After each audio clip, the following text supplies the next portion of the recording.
হাঁটাও diet আর বাড়াও ভুঁড়ি, তাই তো ভিডিওটা আজ তেলে ভাজা খাবার খেয়ে দিনটা শুরু করি।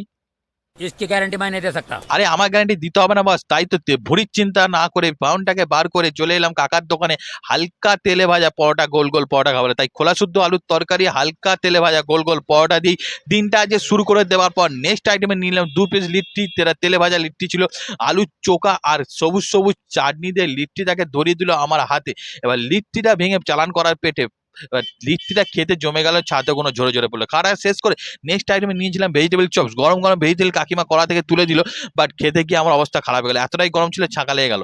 তো তারপরে চোখ গেল এই ডালের বড়ার দিকে। বৃষ্টি বাদলের দিনে ডাল বড়া না খেলে জমে না ঠিক, তো 1 পিস ডাল বড়া খেয়ে জমে গেল।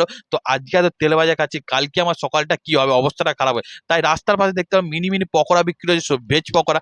তাই 4 পিস পকোড়া 10 টাকা দিয়ে কিনে আজকের মতো তেলে ভাজা খাওয়াটা কমপ্লিট করে আমি মোমেজ কেনার জন্য বাড়ির দিকে যাই। আর তোমার চ্যানেলটা সাবস্ক্রাইব করো। Tata bye.